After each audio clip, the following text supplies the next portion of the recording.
గంగారాం గారు నేను కూడా అనుకుంటున్నాం పక్కన గంగారాం మాట్లాడిస్తాను బుల్లెట్ సర్పంచ్ సార్ ఏమో సర్పంచ్ అమ్మాలి లేదా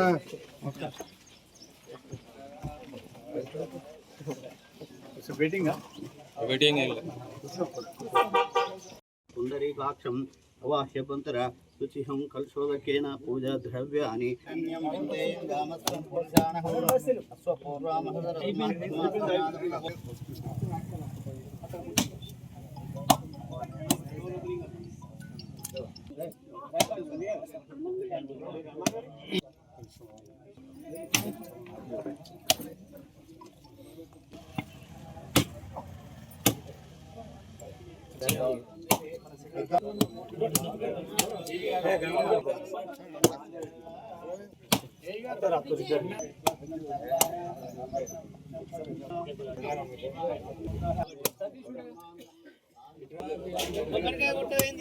సర్పంచ్ నాడు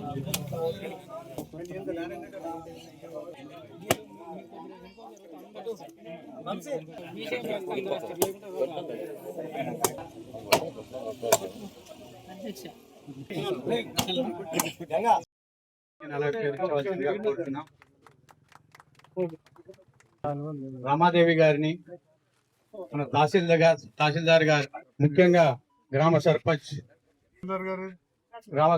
గంగమల్లయ్య గారిని ఉప సర్పంచ్ ఈ గ్రామ పంచాయతీకి సంబంధించినటువంటి పాలక వర్గం అందరినీ కూడా వేదికను అలంకరించవలసిందిగా కోరుతా ఉన్నాం. అలాగే మాజీ మార్కెట్ కమిటీ అధ్యక్షులు రవీందర్ రెడ్డి గారిని కూడా మంగళవారం మహేష్ గారు, స్వర్గీయ అక్కన గంగారాం చనిపోయినారు కానీ వారి కొడుకు వంశీ చూడండి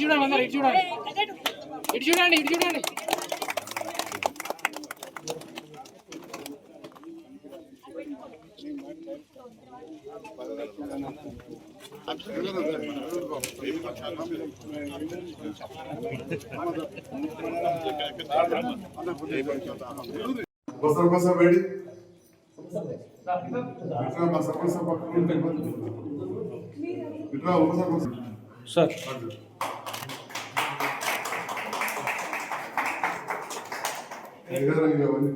ఇవన్నీ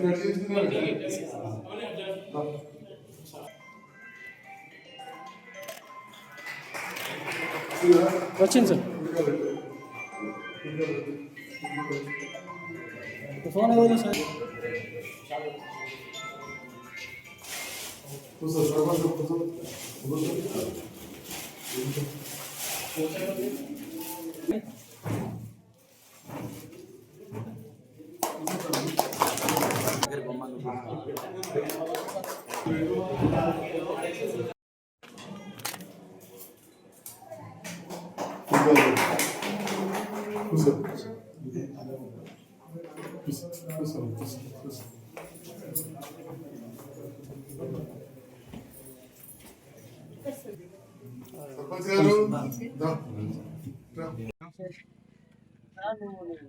అలాగే దయచేసి అతిథులందరూ చిన్న విషయాలు కొన్ని ఉన్నాయి, కొన్ని వాడల్లో మౌలిక కావాలి సార్.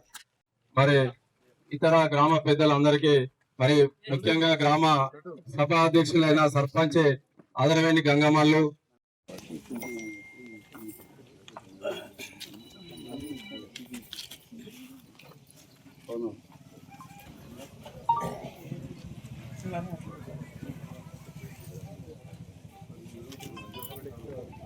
సోదరులు అడిగారు మరి గొర్రెలకు షెడ్ల విషయంలో అని చెప్పి మరి ఈజీఎస్లో ఏదైనా అవకాశం ఉన్నా కానీ దేంట్లో ఉన్నా కానీ చూడాల్సిందిగా నేను గౌరవ ఎంపీడీఓ గారిని కోరుతా ఉన్నా. మరి మన ఎంపీఓ గారు, సెక్రటరీ గారు ఈ గ్రామ అభివృద్ధికి నిరంతరం కృషి చేస్తున్నారు. గౌరవ ముఖ్యమంత్రి రేవంత్ రెడ్డి గారి నేతృత్వంలో ఈ ప్రజాపాలన, మరి ఈ ప్రజాపాలనలో మీరు అందరూ కూడా చూస్తూ ఉన్నారు. గత ప్రభుత్వంలో ఇచ్చిన కళ్యాణ లక్ష్మి కావచ్చు, వృద్ధాప్య పింఛన్లు కావచ్చు, బీడీల పింఛన్లు కావచ్చు, బంధు కావచ్చు, అన్నీ కూడా ఇచ్చుకుంటూ మళ్ళీ కొత్తగా కూడా రేపటి నాడు భర్త చనిపోయిన భార్యలకు, కాళ్ళు చేతులు కళ్ళు లేని వాళ్లకు, ఇంకా కొన్ని బీమార్లు ఉన్న వాళ్లకు పెన్షన్ ఇచ్చే కార్యక్రమం రేపు ఉన్నది. అట్లనే గౌరవ ముఖ్యమంత్రి గారు అన్నమాట ప్రకారం కొంత ఇబ్బంది ఉన్నా, కొంత లేట్ అయినా ఎకరానికి 5,000 ఇచ్చేదాన్ని 6,000 చేసిండ్రు. ఇక నిరంతరం ఈ ప్రక్రియ సాగుతుందని చెప్పి ఈ సందర్భంగా తెలియజేస్తా ఉన్నాను. ఎందుకంటే అంతకుముందు కూడా నేను రాజకీయాలకు వచ్చి 12 ఏళ్ళు అయింది. తెలంగాణ వచ్చినాక కేసీఆర్ గారు ముఖ్యమంత్రి అయినాక 4 సంవత్సరాల తర్వాత రైతు బంధు చాలైంది. ఏది కూడా ఒకటేసారి కాదు. మరి అట్లాంటిది రేవంత్ రెడ్డి గారు వచ్చినాక ఇచ్చారు. మధ్యలో ఒకసారి కొద్దిగా తగ్గింది. మీ అందరికీ తెలుసు, రకరకాల కారణాలు, పాత బాకీలు ఉన్నాయి, ప్రాజెక్టులు కూలినాయి, కరెంటు ధర పెరిగింది. ఇవన్నీ ఉన్న సందర్భంలో కూడా జీతాలు పెరిగినాయి. ఇవన్నీ ఉన్నా కానీ మళ్ళీ కొత్త ప్రభుత్వాన్ని గాడిలో నడుపుకుంటూ ఈ కార్యక్రమాలు అన్నీ చేస్తూ ఉన్నారు. నేను ఇవాళ చెప్తా ఉన్నా, చాలామంది చాలా మాట్లాడతారు. ఇవాళ పెన్షన్లు ఇచ్చే దాంట్లో 47 కోట్ల రూపాయలు ప్రతి నెల జగిత్యాలు ఇస్తాం. 47 కోట్ల రూపాయలు. ఈ 47 కోట్లలో కేంద్రం ఇచ్చేది ఖాళీ 40 లక్షలు అని చెప్పి ఈ సందర్భంగా చెప్తా ఉన్నా. 40 లక్షలు మాత్రమే. రైతు బంధు ఇచ్చే దాంట్లో పైసా లేదు. పిఎం కిసాన్ అంటారు, సగం మందికి రాదు ఈ ఊర్లే. డిఏపి ధర దొరకది, తక్కువ ఉంటే 20 ధర పెంచేసింది. మరి ఇవన్నీ కూడా కొన్ని సమస్యలు ఉన్నాయి. ముఖ్యంగా బంజర్పల్లె గ్రామస్తులకు శుభాకాంక్షలు తెలియజేస్తున్న గ్రామ పంచాయతీ బిల్డింగ్ వేస్తుంది. మరి బంజర్పల్లె మొదటి నుంచి కూడా నర్సింగాపూర్కి హ్యామ్లెట్ ఉండింది. ఏదున్నా, మంచున్నా, చెడున్నా, సెక్రటరీ కావాలన్నా, పాలన కావాలంటే నర్సింగాపురం పోదురు దగ్గరనే ఉంటాయి. అటువంటి పరిస్థితుల్లో మాది మాకు కావాలి, మా పాలన మాకు కావాలి అన్నప్పుడు మరి అప్పుడే ఎమ్మెల్యే గెలిచిన అప్పుడు ప్రపోజల్ పంపించి నర్సింగాపూర్ గ్రామస్తులందరూ కూడా సహకరించారు. అప్పుడున్న మా సర్పంచ్ అమ్మ అందరూ కూడా తీర్మానం ఇచ్చారు.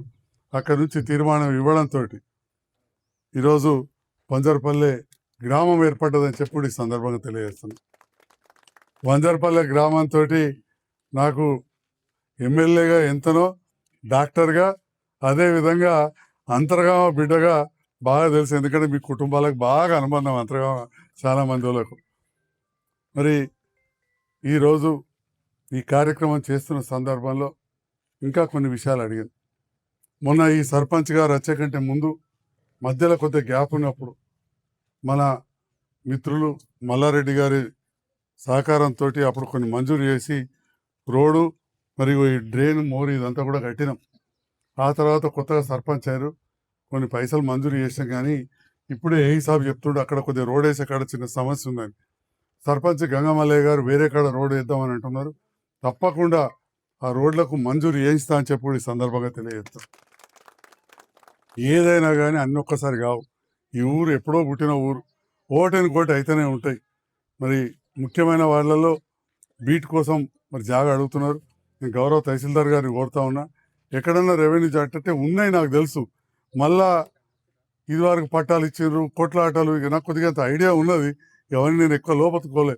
సమస్యలు లేని మళ్ళీ పంచాయతీ పుట్టని ఏదైనా జాగా ఉంటే, ఏదైనా కబ్జాలు ఉంటే అట్లాంటి జాగా ఏదైనా చూడాల్సిందిగా నేను గౌరవ తహసీల్దార్ గారిని మీ అందరి సమక్షంలో కోరుతున్నా. ఇది రాజకీయ వేదిక కాదు, నేను ఒక లనాలని కాదు. కానీ కొందరు అన్ని మేమే అంటున్నారు కాబట్టి మరి మన ప్రభుత్వం ఇవాళ ఉచితంగా కరెంట్ ఇస్తున్నది పేదోళ్ళకి, చిన్న చిన్న ఇళ్ళలో. ఇవాళ సన్న బియ్యం ఇస్తున్నది రేవంత్ రెడ్డి గారి నేతృత్వంలో ప్రభుత్వం. కాబట్టి గౌరవ ముఖ్యమంత్రి రేవంత్ రెడ్డి గారు ఒక యువ నాయకుడు, రైతు బిడ్డ, తప్పకుండా వారి నేతృత్వంలో జరుగుతాయి. మా తిరుపతి గౌడ సంఘం అధ్యక్షుడు, ఇలా గౌడన్నలకు వచ్చే పెన్షన్లలో ఒక్క రూపాయి కూడా కేంద్ర ప్రభుత్వం లేదు. ప్రతి రూపాయి ఇవాళ మన రాష్ట్ర ప్రభుత్వం ఇస్తుంది. బోధకాలది రాష్ట్ర ప్రభుత్వం ఇస్తుంది. దివ్యాంగులకు ఇచ్చే దాంట్లో 4,016లో 200 కేంద్ర ప్రభుత్వం, మిగిలిన 3,816 రూపాయలు మనయే. ముసలి వాళ్ళకి ఇచ్చే 2016లో 200 ఢిల్లీ సర్కార్, 1,816 రూపాయలు మనం ఇచ్చేది. బీడీ కార్మికులు అయితే 0. ప్రతి రూపాయి మన ప్రభుత్వం ఇస్తుంది. ఇంకా కొంతమంది ఆశిస్తున్నారు. తప్పకుండా మున్ముందు మా ఆడబిడ్డలకు ఇచ్చే పెన్షన్లు కావచ్చు, పెంచేటి కావచ్చు అవన్నీ కూడా జరుగుతాయని చెప్పి ఈ సందర్భంగా విజ్ఞప్తి చేస్తూ నేను మీ బిడ్డగా మీరు గెలిపించిన వాడిగా అభివృద్ధి సమయంలో రాజకీయాలకు అతీతంగా కక్షపూరిత రాజకీయాలు లేకుండా నేను రాజకీయాలు చేస్తానని చెప్పి కూడా తెలియజేస్తూ ఈ అభివృద్ధిలో పాల్పడతాను. కానీ ఆ పడేటప్పుడు మీ అందరి సహకారం కూడా ఉండాలని చెప్పి సందర్భంలో విజ్ఞప్తి చేస్తా ఉన్నాను.